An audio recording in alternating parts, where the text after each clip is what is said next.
on page 180, we love the darts. And as you will be listening to this on the day, maybe you'll be listening to this after it's kicked off, the Premier League darts kicks off in Belfast with newly crowned world champion Luke Littler defending his Premier League crown. Kento, the storylines around Littler is like, well, now that he's won the world championship, world dominance is about to begin. What are you watching the Premier League for? And is there anyone who can deny him retaining that Premier League championship? Oh, it's such a pity because, like, what am I watching the Premier League for? 2 weeks max. Ever since they changed the format, and again, this is Really? it's not it's.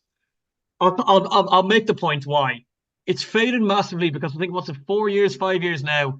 Previously, we wouldn't have seen Luke Littler against Michael Van Gerwen in the World Final. We might have seen it once on the opening night, and then we would have had to wait 8 or 9 weeks, and there would have been hype around it. You would have had best of 14, so you still would have had unbelievable games every week. It's just like an actual league.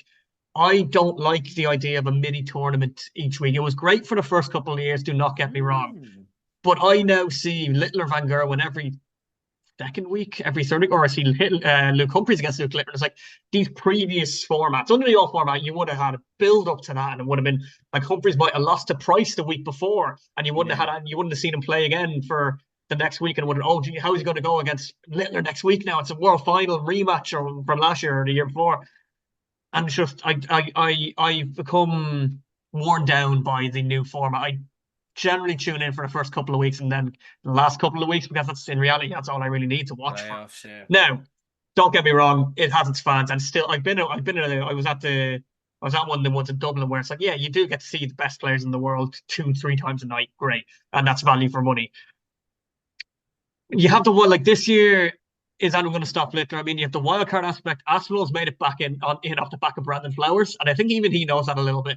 The world champ Littler did crash out in the first major of the year in the Masters, which was short format set play. Johnny Mm. Clayton beat him. But again, this is short format leg play. And for that, you need to look at the kind of more explosive players, the ones who can tap the turbo for 5 legs and bang, bang, bang, you're gone.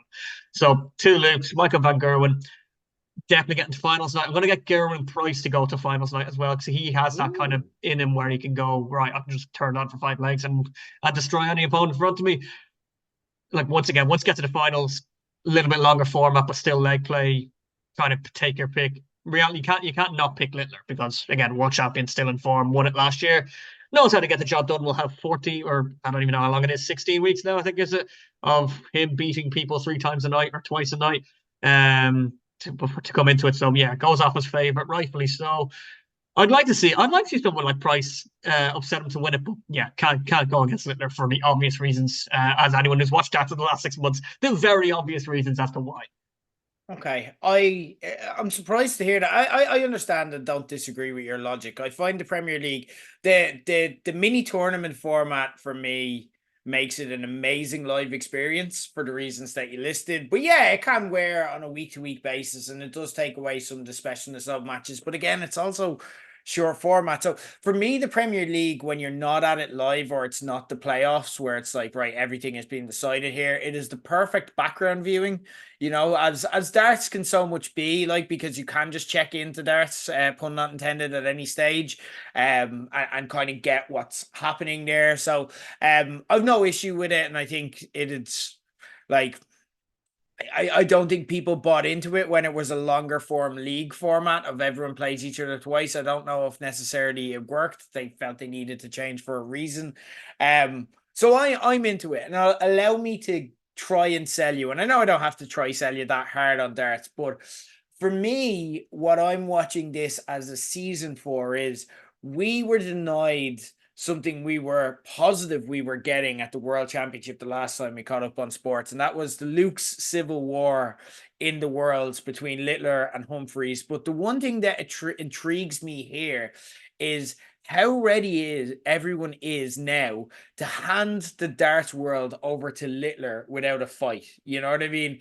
The darts world feels like billionaire oligarchs in the US just laying down for Littler in the same way they do for Trump. They're just like, take it, it's yours. I'll do what you want. You own this now.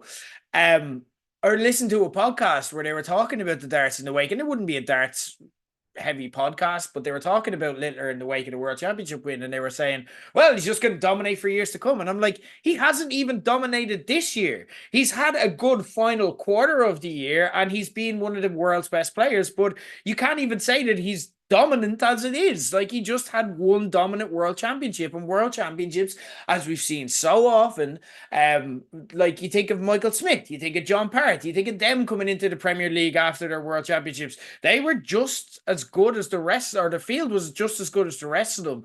And also keep in mind here that Luke Littler lost last year's final to Luke Humphries, who's still the world number one, who still looked invincible right up until the final quarter of last year, where he didn't even look bad. He just looked invincible and could be beatable at times.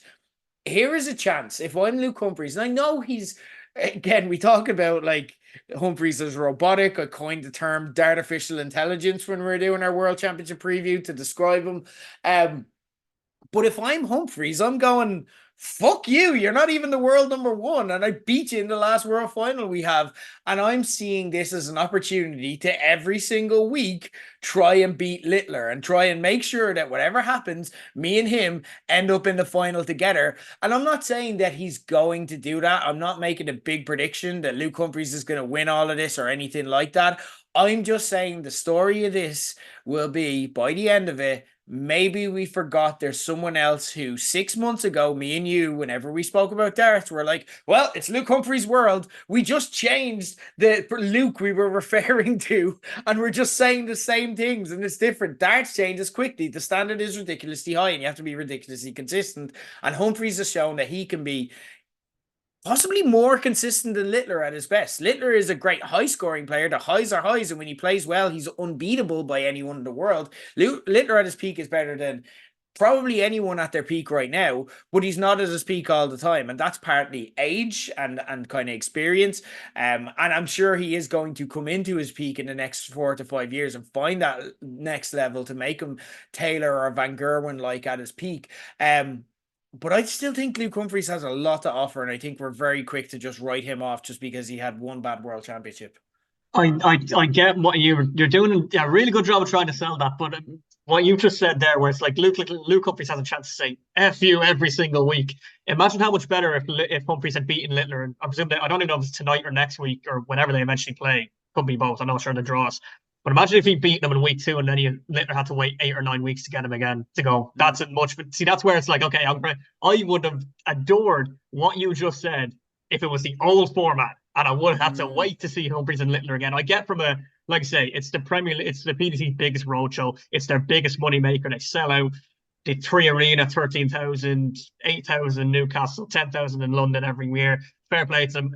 They know what it is. Their cash cow. It's why it's not a ranking event. It's why they can invite the best players that they want and they think will entertain and get the crowd going. That's where the likes of Bunting, Aspinall, like Stephen Bunting, love that bulletproof walk on. Not going to love it if I hear it 3 times a night for the next 4 weeks, like, you know. Because again, much better live experience. You're absolutely spot on in that sense.